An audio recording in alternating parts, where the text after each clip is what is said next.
नमस्कार दोस्तों, एक बार फिर मैं आप सबका आपके अपने YouTube channel DRS toppers live पर स्वागत करता हूं।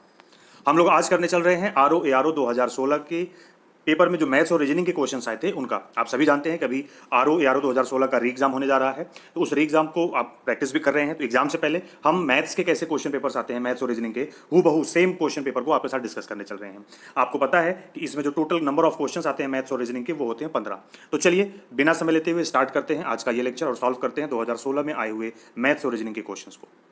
देखिए, पहला क्वेश्चन आपके पास है कि ये एक एक्सप्रेशन दे रखा है, आपको बताना है कि इस पूरे को जोड़ने के बाद इसकी वैल्यू कितनी आएगी, आपको ये बताना है। तो ऐसे क्वेश्चंस को कैसे सॉल्व करते हैं अब इस क्वेश्चन में देखिए, आपको ये बताना है इस एक्सप्रेशन की वैल्यू क्या होगी। तो आपको ज्यादा परेशान होने की जरूरत नहीं है। आप देखिए, एक चीज याद रखिए कि जितने भी पूर्ण संख्याएं हैं उन सबको आप डायरेक्टली अलग अलग जोड़ लीजिए। तो 1111 मैंने ये लिखा, फिर 111 मैंने ये लिखा, फिर 11 मैंने ये लिखा, फिर 1 मैंने ये लिख दिया। अब आता है भिन्नात्मक जो पोर्शन है उसको जोड़ने का। तो ये देखो, हाफ और हाफ, आधा और आधा मिलकर के कितना हो जाएगा, 1 हो जाएगा। ठीक, तो यहां पर एक ये बन गया, ये हाफ और ये हाफ मिलकर के ये 1 हो जाएगा। तो 1 और 1 मिलकर के कितने हो गए, 2, और इसमें जोड़ लीजिए और यही आपका आंसर हो जाएगा। आप जोड़िए, 1 1 2 1 3 1 4 2 6, यहां पर 1 2 3, यहां पर आ गई वैल्यू 2 और इसकी वैल्यू आ गई 1। तो 1236 जो कि आपका ऑप्शन नंबर ए था, यही आपका राइट आंसर हो गया। कितना, 1236। ठीक है, देखिए ये क्वेश्चन आपका है कि एक सामान्य पासा यानी कि एक नॉर्मल डाइस जो है, अगर उसको 2 बार उछालते हैं तो आपको उसकी प्रायिकता यानी प्रोबेबिलिटी बतानी है कि दोनों बार जो संख्याएं मिलेंगी उन संख्याओं का योगफल 6 होगा। ऐसी प्रायिकता क्या होगी ये आपको बताना है। In throwing fair dice twice the probability that the sum of two numbers obtained is 6 will be. इसका सोल्यूशन देखिए, हमने आपको प्रोबेबिलिटी के वीडियोस बनाए हुए हैं जो प्लेलिस्ट में आप जाकर के देख सकते हैं, यूपी पीसीएस स्पेशल वाले में या प्रोबेबिलिटी के प्लेलिस्ट में है। हमने आपको वहां पर प्रोबेबिलिटी में 2-3 चीजों को डिटेल में डिस्कस किया, जिसमें ताश की गड्डी, ताश के पत्ते, डाइस, सिक्के, इन सबको हमने डिस्कस किया हुआ है। पासा, पासा मतलब लूडो, लूडो की गोटी पे आप देखते हो 1 से लेकर 6 तक नंबर लिखे रहते हैं। तो हमने वहां पे आपको बताया है कि अगर कुल घटनाएं निकालनी है आपको किसी भी एक इवेंट की, किसी भी एक एक्सपेरिमेंट की, जैसे सिक्का उछालते हैं तो उसमें 2 रिजल्ट आते हैं, हेड और टेल। एक बार उछालेंगे 2 रिजल्ट आएगा, 2 बार में क्या होगा, 3 बार में क्या होगा, या 2 सिक्के उछालने पर, 3 सिक्के उछालने पर कुल रिजल्ट कितने आते हैं, हमने सब समझाया हुआ है। तो हमने आपको बताया हुआ है कि एक एक्सपेरिमेंट में आने वाला रिजल्ट, उसकी पावर जितनी बार वो एक्सपेरिमेंट किया जा रहा है या ऐसे जितने एक्सपेरिमेंट एक साथ किए जा रहे हैं उनका नंबर पावर में होगा। यहां पर क्वेश्चन में आपको दिया है कि एक सामान्य पासे को 2 बार उछाला, एक बार उछालने पर कुल कितने रिजल्ट आ सकते हैं, 1 से लेकर 6 तक यानी 6।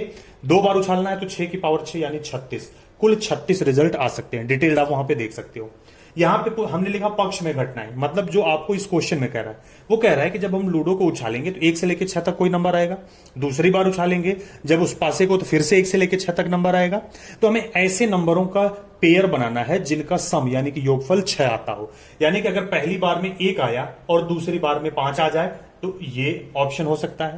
पहली बार में 2 आया तो दूसरी बार में 4 आ जाए तो भी 6 हो जाएगा। पहली बार में 3 और दूसरी बार में भी 3 आ जाए तो भी मिलकर के 6 हो जाएगा। पहली बार में 4 और दूसरी बार में 2 आ जाए तो भी 6 हो जाएगा। पहली बार में 5 और दूसरी बार में 1 आ जाए तो भी 6 हो जाएगा। इसके अलावा ऐसी कोई संख्या नहीं है जो जिनका जोड़ा बनाने पर आपको 6 मिल जाएगा। पहली बार में 6 आ गया तो पहली बार में ही 6 आ गया, दूसरी बार में कुछ भी आएगा जोड़ने पर 6 से ज्यादा हो जाएगा। ठीक, तो आप देखो आपके पक्ष में ये 3 घटनाएं केवल हैं। अगर ये पेयर आते हैं यानी पहले में 1 दूसरे में 5, पहली बार में 2 दूसरी बार में 4, पहली और दूसरी दोनों बार में 3 3, पहली बार में 4 दूसरी बार में 2, पहली बार में 5 दूसरी बार में 1, सिर्फ ये 5 घटनाएं ऐसी हैं जो आपके पक्ष में हैं। ठीक है, अगर ऐसा आता है तो वो रिजल्ट मिलेगा जो आपसे पूछा जा रहा है। तो 2 संख्याओं का सम 6 आने की प्रायिकता, तो प्रोबेबिलिटी के लिए हमने आपको बोला है आपके पक्ष में जितनी घटनाएं होती हैं उसको आपको डिवाइड करना है कुल घटनाओं की संख्या यानी कि 36 से, और यही आपका रिजल्ट हो जाता है। यही आपकी प्रोबेबिलिटी, यही आपकी प्रायिकता थी। उस घटना की प्रायिकता है कि जब दोनों संख्याओं का योगफल कितना आ जाएगा, 6 आ जाएगा, और यह आपका ऑप्शन नंबर ए था। एक बार आप प्रोबेबिलिटी की वीडियो देखो, आपके सारे डाउट क्लियर हो जाएंगे। यह क्वेश्चन है आपका, यदि एक घन की प्रत्येक भुजा 10% कम कर दी जाए तो उसका आयतन कितना कम हो जाएगा, ये आपको बताना है। If each side of a cube is reduced by 10%, it's value will decrease by. देखते हैं इसका सोल्यूशन। परसेंट के वीडियो में आपको एक फॉर्मूला बताया हुआ था कि x plus y plus x into y by 100, जहां पर x और y को उसके सिंबल के साथ में अगर बढ़ रहा है या लाभ हो रहा है तो प्लस, घट रहा है या हानि हो रही है तो माइनस के साथ में लिखना है। तो आपको रिजल्टेंट चेंज यानी उसका परिणाम में जो चेंज आता है वो आपको पता चल जाएगा।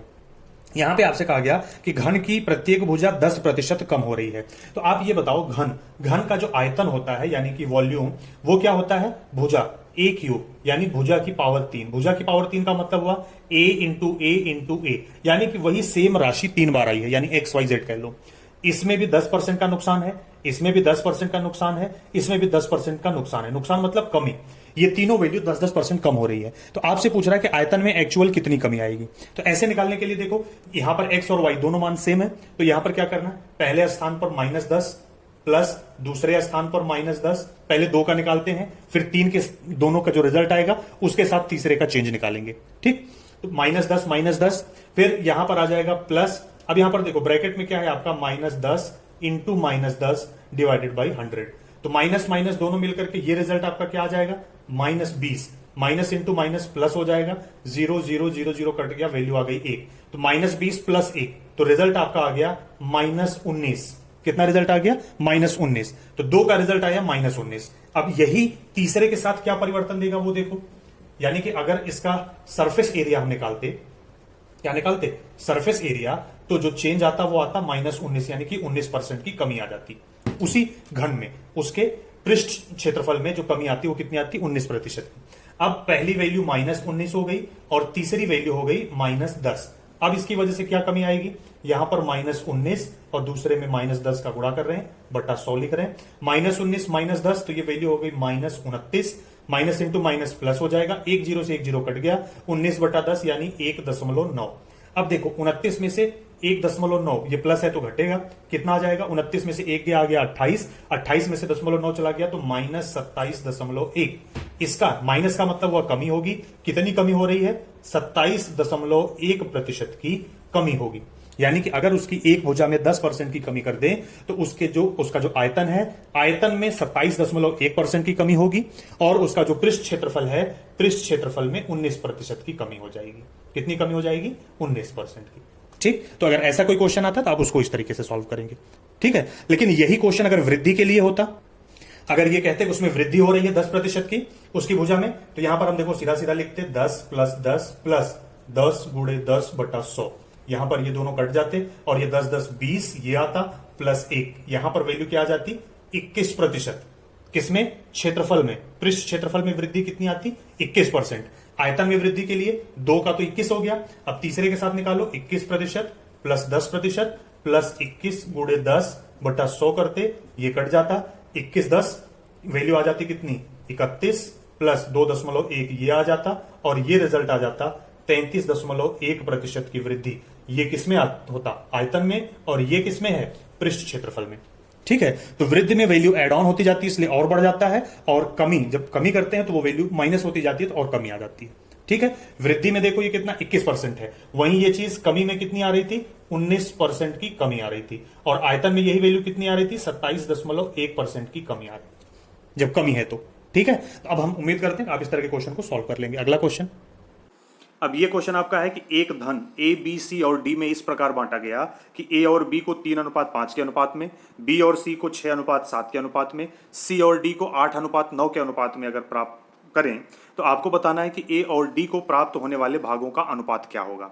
मीन्स कि a sum of money is divided between A B C and D in such a way that A and B may gets as 3:5, B and C as 6:7 and C and D as 8:9.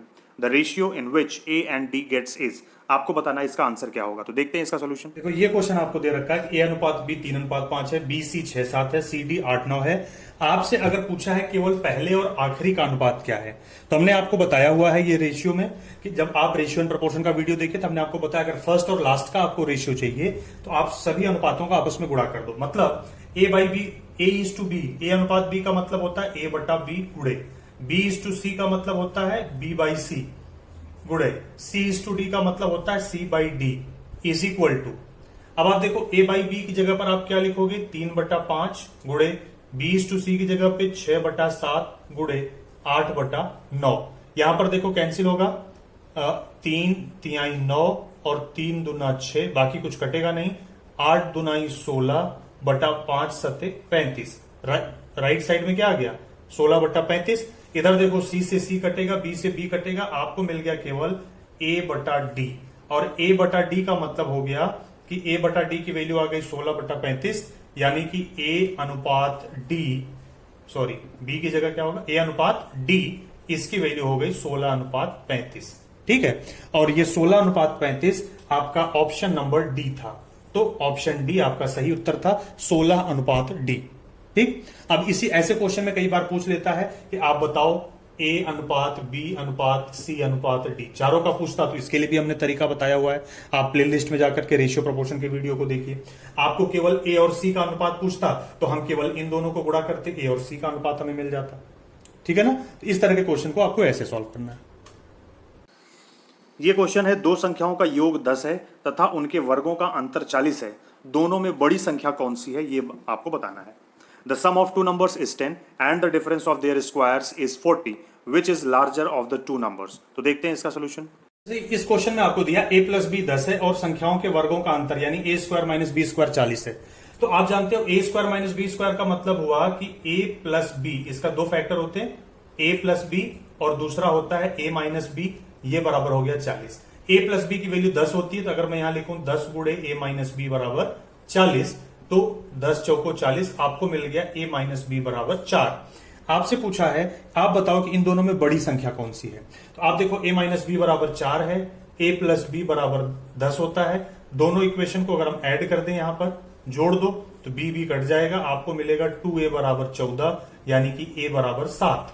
तो दो ऐसी संख्याएं कौन कौन सी हैं, a 7 हो गई तो b की वैल्यू 3 हो जाएगी। आप देख लो 7 और 3 को जोड़ोगे 10 आएगा, उनका अंतर निकालोगे तो 4 आएगा, इनका वर्ग करो 7 सत्ते 49 और 3 का वर्ग करो 9, वर्गों का अंतर 40 आ जाएगा। तो सही उत्तर क्या है, दोनों संख्या कौन सी हैं, 7 और 3। आपसे पूछा था बड़ी संख्या कौन सी है, तो ऑप्शन बी आपको दे रखा था 7, तो आपका सही उत्तर था 7, ऑप्शन बी।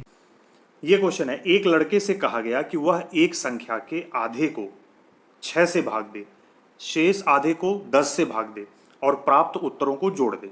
उसने समय बचाने के लिए संख्या को हाफ ऑफ, आधा किसका, 6 प्लस 10 के आधे से भाग दे दिया। उसको प्राप्त उत्तर वास्तविक उत्तर से होगा। ऑप्शंस क्या क्या है, लेस, मोर, सेम या डिपेंड्स ऑन द नंबर, कम होगा, अधिक होगा, बराबर होगा या संख्या पर निर्भर करता है। A boy was asked to divide one half of a number by 6, the other half by 10 and add the results. In order to save time, he divided the number by half of 6 plus 10. From actual results, his obtained result will be. Solution देखिए। अब ये question देखो, इसमें हमने मान लिया भाई संख्या x है, बच्चे को बोला गया कि संख्या का आधा, तो दो आधे हो गए, x/2 उसको बोला गया जो पहला आधा है उसको 6 से भाग दे दो, जो दूसरा हाफ है उसको 10 से भाग दे दो, इसको 10 से भाग दे देना। फिर उसके बाद उसे क्या करना है कि इन दोनों को जोड़ देना है, जो आंसर आएगा वो उसे बताना है। बच्चे ने जल्दीबाजी के लिए क्या किया, उसने नंबर को लिया और नंबर को जो 6 और 10 है इन दोनों को जोड़ करके इनका आधा कर दिया, तो 10 6 16 का आधा आ गया 8। इस संख्या को उसने 8 से भाग दे दिया। अब आपको बताना है कि ये वैल्यू और इस वैल्यू में क्या रिलेशन होगा, दोनों बराबर हैं या ये जो वैल्यू उसको मिली है वो ओरिजिनल वैल्यू से कम है या ये वैल्यू ओरिजिनल वैल्यू से ज्यादा है, या नंबर पर डिपेंड करेगा। तो इसके लिए हमने ये मान लिया भाई, हमने तो एक ऐसा नंबर लिया जो 6 और 8 दोनों से कट जाए। तो मान लिया कि ऐसा नंबर हमने ले लिया कितना, 48 48 का आधा अगर आप करोगे तो आ जाएगा 24। तो अब आप देखो यहां पर मैं क्या काम कर रहा हूं कि इसको मिटा दे रहा हूं, 48 का आधा हो गया 24 और यहां पर भी हो गया 24। तो मैंने यहां पे क्या लिख दिया, 24 को मैंने 6 से भाग दे दिया और यहां पर भी जो दूसरा आधा है यानी 24 को 10 से भाग दे दिया। अब आप बताओ वैल्यू क्या आ जाएगी, 6 चौको 24 यानी कि 4, और 10 से जब 24 को काटोगे तो 2.4 हो जाएगा, तो 4 2 6, ये वैल्यू आ गई 6.4। ठीक है भाई, किसी भी नंबर को 10 से भाग देने पर एक अंक पे दशमलव लग जाता है, बस इतना ही होता है। तो जब आप 10 से 24 को काटोगे तो ये वैल्यू आ जाएगी 2.4, दोनों को जोड़ना है तो 4 2 6.4। ठीक, बच्चे ने क्या काम करा, पूरी संख्या को क्या काम करा, 8 से भाग दे दिया, यानी पूरी संख्या 48 को 8 से भाग दिया तो 8 6 48, वैल्यू आ गई 6। अब आप बताओ एक्चुअल आंसर जो वास्तव में जैसा कहा गया था, अगर वो बच्चा वैसे करता तो आंसर आता 6.4। उसने जो अपना दिमाग लगाया उसमें उसको आंसर मिल गया 6। तो ये वैल्यू वास्तविक वैल्यू से कम है या ज्यादा? ऑब्वियस सी बात है, कम है। तो पहला ही ऑप्शन था कम। ऑप्शन ए आपका राइट आंसर था कि जो आंसर उसको मिला है वो ओरिजिनल वैल्यू से क्या होगा? कम होगा। ठीक है। ये क्वेश्चन आपका है, missing number in the following is, निम्नलिखित में से लुप्त संख्या क्या होगी, ये आपको बताना है। तो देखते हैं इसका सोल्यूशन। देखो, इस क्वेश्चन में आपको दिया गया, ये कुछ नंबर्स दिए गए, आपको बताना है कि यहां पे कौन सा नंबर आएगा। सबसे पहले देखते हैं कि यहां पे हमें क्या पैटर्न मिलता है। हमें पैटर्न मिल रहा है कि अगर 3 में मैं 2 जोड़ता हूं तो 5 आता है, 5 में अगर मैं 3 जोड़ता हूं तो 8 आता है, 8 में अगर 5 जोड़ते हैं तो 13 आता है, 13 में 9 ऐड करते हैं तो 22 आता है। अब 22 में क्या ऐड करेंगे? अगला नंबर मिल जाता है। हमें सबसे पहले ये जानना कि ये जो नंबर्स आ रहे हैं ये नंबर कैसे आ रहे हैं। ठीक, जैसे 3 था तो 3 से एक कम नंबर था 2। ठीक, अब हम ये देखते हैं ये नंबर्स कैसे आए। तो 2 में उससे एक कम, यानी 2 के ठीक पहले आने वाला नंबर कौन सा था? 1। तो 2 में 1 जोड़ा तो रिजल्ट में हमें 3 आ गया। अब 3 के ठीक पहले आने वाला नंबर है 2, यानी कि यहां पर जब मैंने +2 किया तो हमको अगला रिजल्ट आ गया 5। अब इस 5 के ठीक पहले आने वाला नंबर 4 है। जैसे ही मैंने इसमें +4 किया तो अब 5 में 4 जोड़ते ही अगला नंबर क्या आ गया? 9। अगला नंबर कौन सा ऐड होना है? उसके लिए 9 में हमें ऐड करना है, क्या ऐड करना है? 9 से ठीक पहले वाला आने वाला नंबर 8। तो 9 + 8 मिलकर के हमें जो नंबर देंगे वो हो जाएगा 17, यानी कि 17। इस 17 को हमें 22 में जोड़ना है। जैसे ही 17 को 22 में ऐड करोगे आपको वैल्यू मिलेगी 39।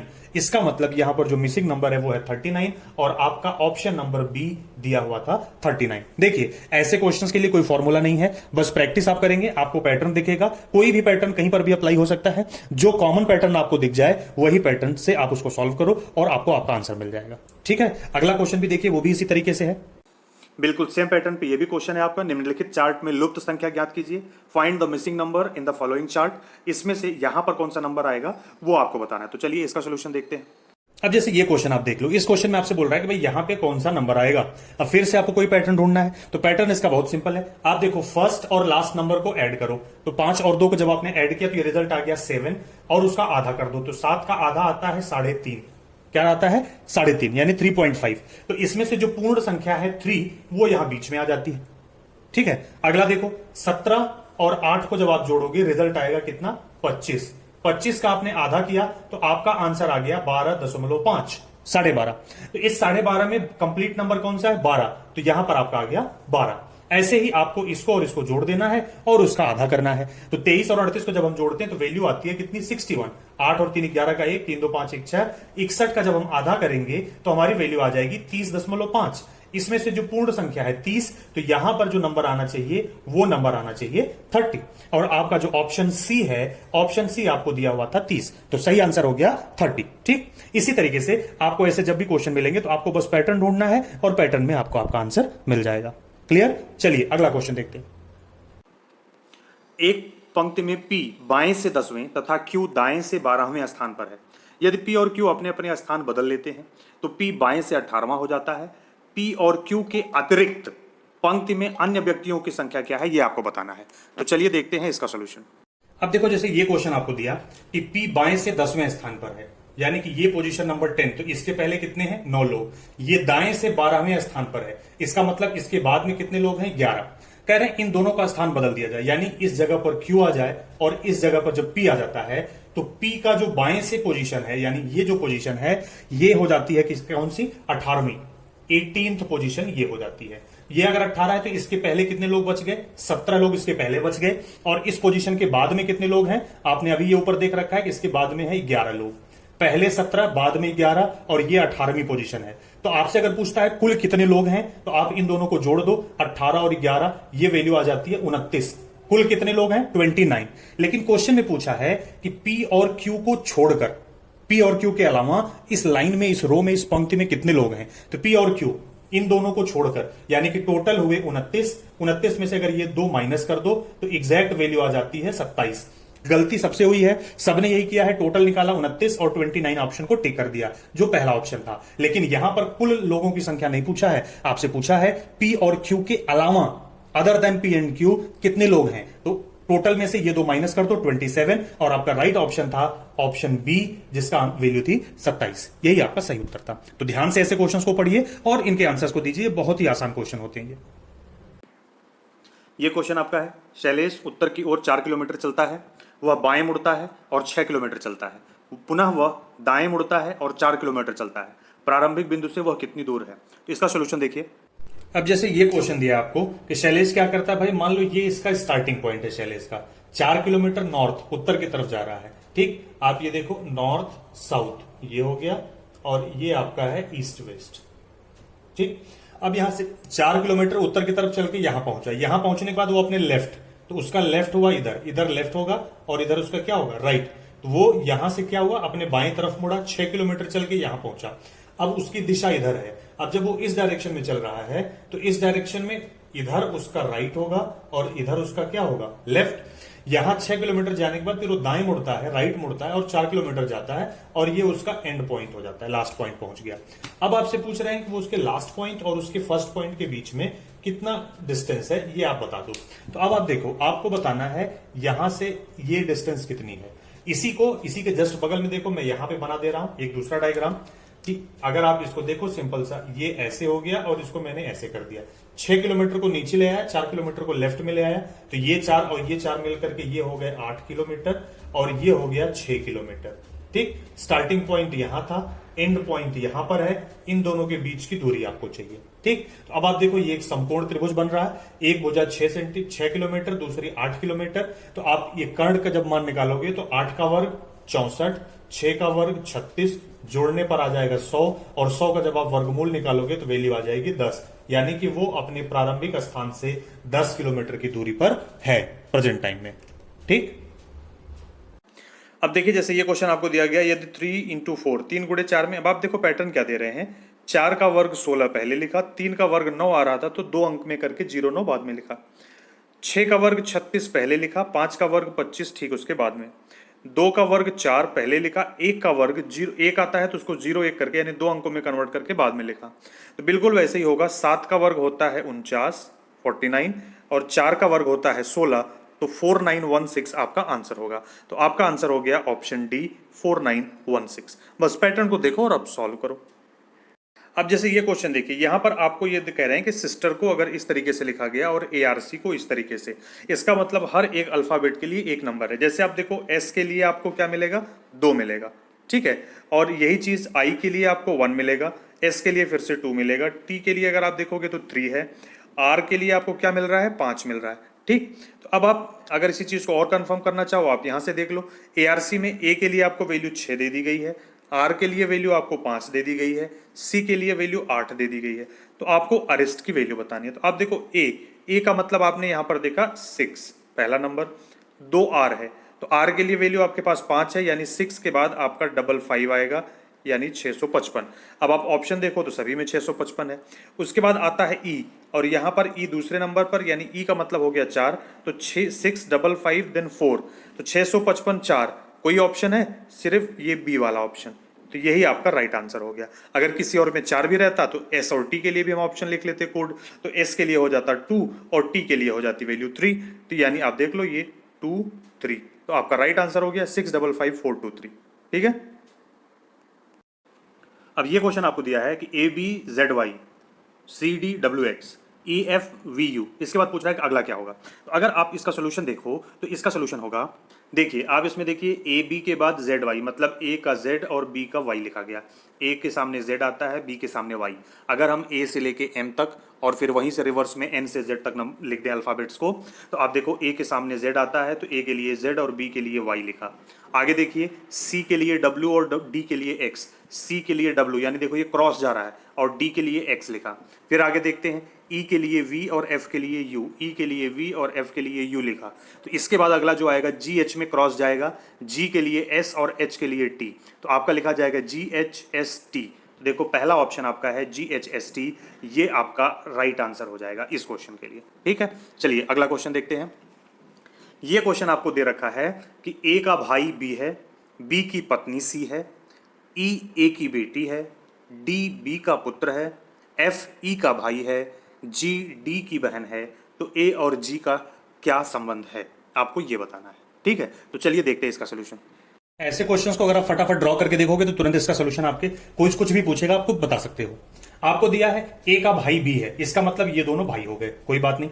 बी की पत्नी सी है, ठीक है। फिर डी बी का पुत्र है, ये भी ठीक है। जी डी की बहन है, इसका मतलब अगर आपसे पूछे कि जी और बी में क्या रिलेशन है, तो भाई जी उसकी बेटी हो गई, ये आप बता सकते हो यहां से। अगला क्वेश्चन आगे से में क्या दिया, ई ए की बेटी है, कोई बात नहीं। एफ ई का भाई है, तो ए और एफ के बीच में क्या रिलेशन है कि ये इसका बेटा है या इसका पुत्र है, ये हो गया।